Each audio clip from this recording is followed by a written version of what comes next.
여러분 반갑습니다. 사도행전 말씀 묵상 시간입니다. 우리가 하나님 말씀에 겸허하게 반응하며 또 회개의 영성으로 나아갈 수 있기를 간절히 소망합니다. 하나님 말씀에 대한 여러 가지 반응이 있습니다. 첫 번째는 아마 감사와 찬양일 것입니다. 하나님 말씀을 들으면 정말 이 하나님이 어떤 분이신지를 깨닫고 그 하나님 앞에 경배의 무릎을 꿇는 것이죠. 주의 은혜에 감사하고 또 나와 같은 존재를 구원하신 그 은혜에 감사하며 주 앞에 찬양을 올려드립니다. 뿐만 아니라 하나님 말씀을 제대로 묵상한다면 삶의 결단도 있습니다. 하나님, 내가 이렇게 살아가기를 원합니다. 용기를 주시고 또 힘을 허락해 주십시오. 그 결단하며 나아갑니다. 여러분, 그리고 간구도 할 수 있겠죠. 저에게 필요한 것은 이런 것입니다. 말씀 묵상에 대한 여러 가지 적용들이 이렇게 나타납니다. 하지만 더 결정적 적용이 하나 있습니다. 그것은 바로 회개입니다. 하나님 말씀이 우리 마음에 양심을 찔러 들어올 때에 거부하지 아니하고 일단 인정하는 것입니다. 주의 말씀이 맞습니다. 그 말씀에 비추어 볼 때 제가 이런 잘못된 삶을 살았습니다. 주님, 정말 저의 죄를 고백합니다. 저를 용서해 주십시오. 이것이 바로 회개이지요. 여러분이 회개라고 하는 것은 단지 입술의 자백만은 아닙니다. 회개라고 하는 것은 그 죄의 자리에서 털고 일어나서 다시는 그 죄의 자리에 서지 아니하고 하나님 편으로 귀의하는 것입니다. 하나님 편으로 돌아오는 것입니다. 이것이 진정한 의미의 회개입니다. 그래서 회개란 어떤 의미에서 유턴입니다. 내가 가고자 하는 그 죄악의 자리에서 더 이상 머물지 아니하고 하나님 편으로 다시 돌아오는 것, 이 유턴하는 것, 이것이 바로 회개입니다. 하나님 편으로 돌아와서 하나님이 주시는 하늘의 자원을 가지고 하늘 백성으로서 거룩한 삶을 살아가는 것, 여기까지가 바로 회개입니다. 자, 오늘 말씀은 이제 사도행전 7장 37절에서 53절 말씀인데 스데반의 설교의 마지막 부분입니다. 핵심 요지는 회개하라는 것입니다. 이제까지 스데반이 이 사내들인 공회와 또 제사장들에 의해서 이런 고소를 당했습니다. 네가 바로 성정과 율법을 모독하였다. 근데 스데반이 그의 결론부에서 이렇게 말하는 것이죠. 정말 이 율법과 성전을 모독한 것은 내가 아니라 바로 너희들이다. 그것을 논증하는 것이 바로 이 스데반의 한편의 긴 설교였습니다. 자, 오늘 말씀 37절부터 한번 읽어보겠습니다. 이스라엘 자손에 대하여 하나님이 너희 형제 가운데서 나와 같은 선지자를 세우리라 하던 자가 곧 이 모세라. 시내산에서 말하던 그 천사와 우리 조상들과 함께 광야 교회에 있었고 또 살아있는 말씀을 받아 우리에게 주던 자가 이 사람이라. 스데반이 모세에 대한 설명을 합니다. 어제는 이 모세가 어떻게 탄생을 했고 그리고 그 모세가 부름 받는 자리, 부름 받기 전에 자기 힘으로 이제 백성을 구원하려고 했을 때 어떤 어려움이 있는지, 그리고 소명 이후에 어떻게 모세가 그의 백성을 이끌어 갔는지에 대한 설명이었습니다. 자, 그 모세를 다시 한번 요약해서 이야기하는데 그 모세가 이런 예언적 말씀을 했다는 것입니다. 나와 같은 선지자 하나를 세우리라. 여러분, 이것은 신명기 18장 15절에 있던 말씀입니다. 자, 그런데 스데반이 이 이야기를 하기 전에 누가 먼저 이 신명기 18장 15절 말씀을 인용했습니까? 그건 바로 베드로입니다. 베드로가 이제 오순절 성령 강림 이후에 설교를 할 때 이 말씀을 인용했습니다. 이제 3장 사도행전입니다. 3장 22절 23절을 제가 한번 읽어드리면 모세가 말하되 주 하나님이 너희를 위하여 너희 형제 가운데서 나 같은 선지자 하나를 세울 것이니 너희가 무엇이든지 그의 모든 말을 들을 것이라. 누구든지 그 선지자의 말을 듣지 아니하는 자는 백성 중에서 멸망받으리라 하였고, 모세가 이미 예언하기를 이런 말씀을 합니다. 나와 같은 선지자 하나가 올 것이다. 그리고 그 말을 듣는 자는 살 것이지만 그 말을 듣지 않는 백성은 모두 망할 것이다. 이 예언적 말씀을 모세가 전하였습니다. 자, 그런데 베드로는 이 나와 같은 선지자 하나가 누구라고 얘기합니까? 그분이 바로 예수님이었고, 예수님이 모세가 예언한 나와 같은 선지자 하나였는데 이스라엘 백성은 오히려 그 예수님을 받아들이기보다는 오히려 그 예수님을 잡아 죽였다 하는 것을 이 베드로도 이미 설교한 바가 있습니다. 3장 18절 보면 그러나 하나님이 모든 선지자 입을 통하여 자기의 그리스도께서 고난 받으실 일을 미리 알게 하신 것을 이와 같이 이루셨느니라. 그러면서 이 나와 같은 선지자 하나가 바로 예수님이다 하는 것을 베드로가 논증합니다. 또 3장 26절에서도 마찬가지였습니다. 하나님이 그 종은 바로 예수님을 의미합니다. 하나님이 그 종을 세워 복주시려고 너희에게 먼저 보내사 너희로 하여금 돌이켜 각각 그 악함을 버리게 하셨느니라. 바로 하나님께서 예수님을 보내사 예수님을 통해서 복받게 하셨다는 겁니다. 하지만 이스라엘 백성은 예수님을 받아들이지 않음으로써 오히려 복을 차버렸다는 것이죠.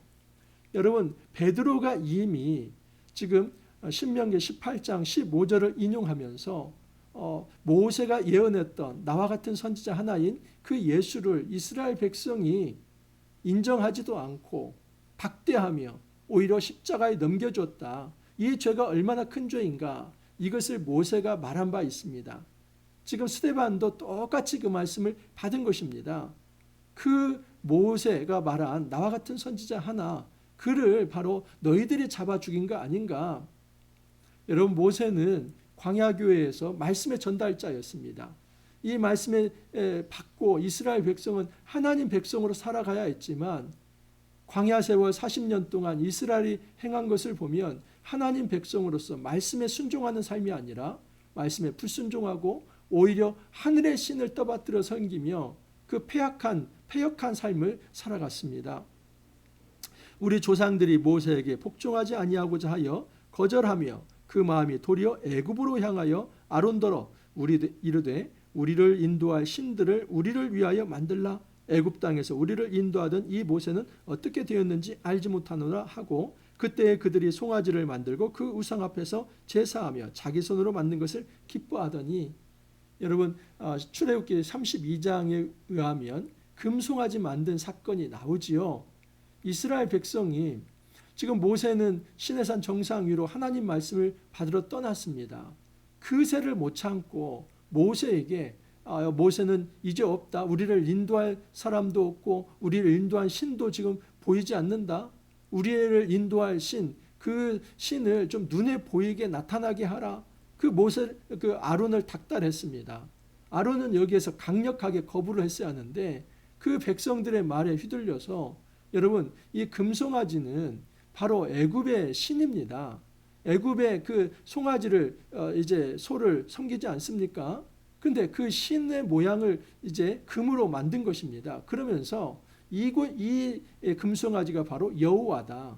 분명히 형상은 이 금송아지 형상, 우상의 형상을 만들어 놓고 이름은 여호와라고 부릅니다.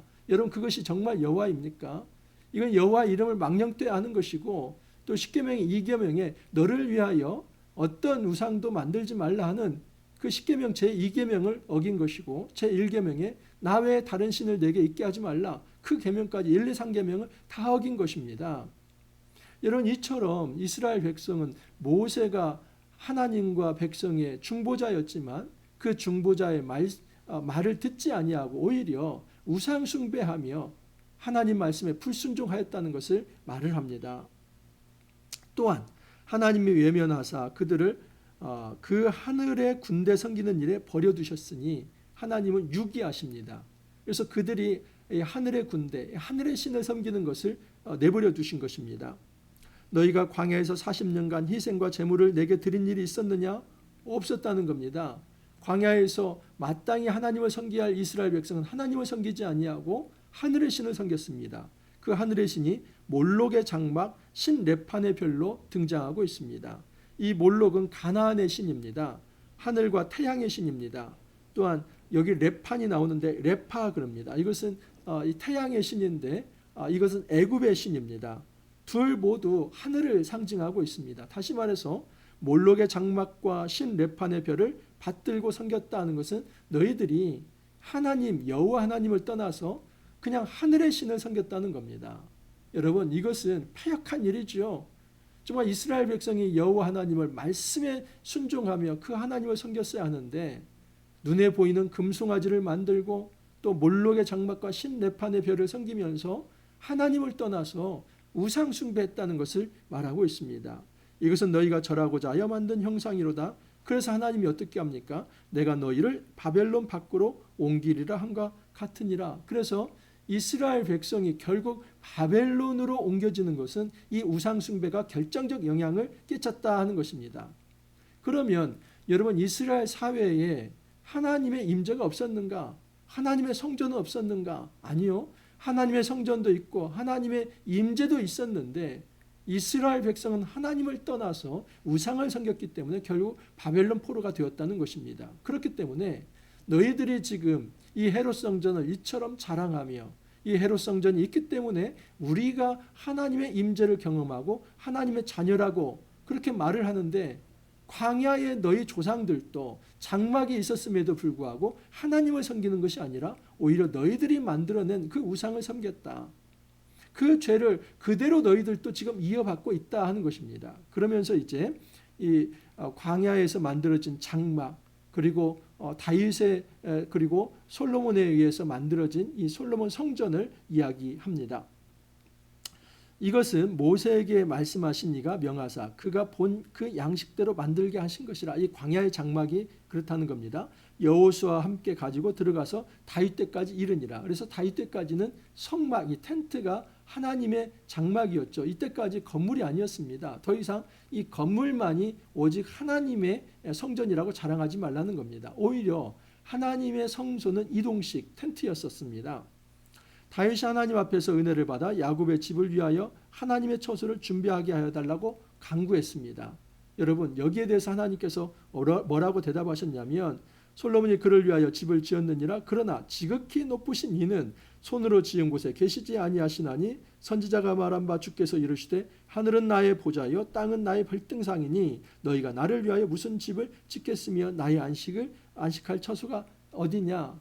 여러분, 하나님의 보좌가 하늘에 있고 하나님의 발이 땅에 있다 하면은 하나님이 우주보다도 더 크신 분, 이 온 우주보다도 더 크신 분이 어떻게 그 조그만한 이 성냥갑 같은 그런 작은 집에 갇혀 살 수 있겠느냐 하는 것입니다. 비행기를 타신 분은 아실 것입니다. 여러분, 비행기를 타고 도심을 이렇게 날 때 그 아파트가 여러분 크게 보입니까? 작게 보입니까? 정말 작은 성냥갑보다도 더 작게 보입니다. 여러분, 그 당시에 이 솔로몬 성전 또는 헤롯 성전이 크면 이 아파트보다 컸겠습니까? 그러지 않습니다. 작은 이게 이제 건물이죠. 그러면 여러분, 하늘에서 볼 때 이 성냥갑보다도 더 작은 그런 건물인데 어떻게 하나님의 이 우주보다도 큰 이 존재를, 이 본체를 그 작은 이 지상의 집에 가둘 수 있겠습니까? 그래서 하나님은 그렇게 있는 분이 아니라는 겁니다. 너희가 나를 위하여 무슨 집을 짓겠으며 나의 안식할 처소가 어디냐. 이 모든 것이 다 내 손으로 지은 것이 아니냐. 하나님이 말씀하십니다. 너희가 지은 집에 내가 갇혀 사는 것이 아니라 오히려 이 집도 내가 지은 것이다. 하나님께서는 자유롭게 움직이시는 분이며 결코 성소에 갇혀 사는 분이 아니다. 그 성소의 건물보다도 훨씬 더 크신 분이라는 겁니다. 하지만 지금 이 유대인들은 헤롯 성전의 그 웅장함을 자랑하면서 하나님이 이 안에 계시다고 말을 하지만 정작 그 하나님을 그곳에 가두고 자기들이 부패와 부정을 다 저지르면서 하나님 없는 삶을 살아가고 있습니다. 여러분, 스데반이 말하는 것입니다. 이것이야말로 성전 모독하는 거 아닌가? 성소는 원래부터 움직였던 것이고 성소는 원래부터 역동적인 것이고 하나님의 임재는 어디나 있는 곳인데 그 하나님의 임재를 작은 성전 안에 가두면서 그곳에서 이제 이곳이 바로 하나님의 집이라 말을 하고 그렇게 하나님을 모독하고 떠나는 것, 이것이야말로 성전 모독죄 아닌가? 스데반이 하고 싶은 말이었습니다. 목이 곧고 마음과 귀에 할례를 받지 못한 사람들아, 너희도 너희 조상과 같이 항상 성령을 거스르는도다. 여러분, 목이 곧고 마음과 귀에 할례를 받지 못했다. 이것은 하나님의 백성이 아니라는 욕입니다. 신명기 30장 6절에 의하면 하나님 백성이 얼마나 축복받은 백성인지를 이렇게 설명을 합니다. 신명기 30장 6절을 보면 내 하나님 여호와께서 내 마음과 내 자손 내 마음에 할례를 베푸사 너로 마음을 다하여 뜻을 다하여 내 하나님 여호와를 사랑하게 하사 너로 생명을 얻게 하실 것이며, 우리 하나님께서 단지 이 돌 위에 이제 언약을 주는 것이 아니라, 이 돌에 새긴 언약이 아니라 너희 마음에 이 언약을 새길 것이다. 그 말씀을 내 마음과 내 자손의 마음에 할례를 베푸사 너로 마음을 다하며 뜻을 다하여 내 하나님 여호와를 사랑하게 하실 것이다.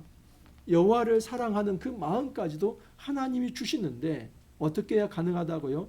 마음에, 이 내 마음에 할례를 받아야 한다. 그렇기 때문에 마음의 할례를 받지 않았다는 것은 여러분 하늘 백성이 아니라는 겁니다. 목이 곧고 마음과 귀에 할례를 받지 못한 사람들아, 지금 바로 너희들이 스데반 나를 잡아 죽이려 하고 이미 예수 그리스도를 잡아 죽이려 했는데, 이것은 과거에 너희 조상들이 지은 이 선지자들을 업신여기고 배척한 것과 똑같은 행동이라는 것입니다. 너희 조상들이 이 선지자들 중에 누구를 박해하지 아니하였느냐? 의인이 오시리라 예고한 자들을 그들이 죽였고 이제 너희는 그 의인을 잡아준 자요 살인한 자가 되나니. 죄악의 연장선에 있습니다. 그 조상의 이 의인을 잡아 죽이는 죄, 선지자를 잡아 죽이는 죄, 하나님을 떠난 죄, 패역한 죄, 그 조상의 연장선에서 너희는 언약 자손이 아니라 그 죄의 자손이 되어서 지금도 의인을 잡아 죽이지 않았는가? 무슨 얘기입니까? 예수님을 십자가에 못 박아 죽인 사실이 너희가 바로 이 조상의 죄의 연장선에서 또 하나의 귀한 의인을 잡아 죽였다. 그리고 그 습성에 따라서 이제 나도 하나님 말씀을 전하는데 정말 의로운 사람인데 불의하게 나를 너희들이 잡아 죽이려 하는 거 아닌가? 스데반의 이 설교가 이렇게 정점에 이른 것입니다.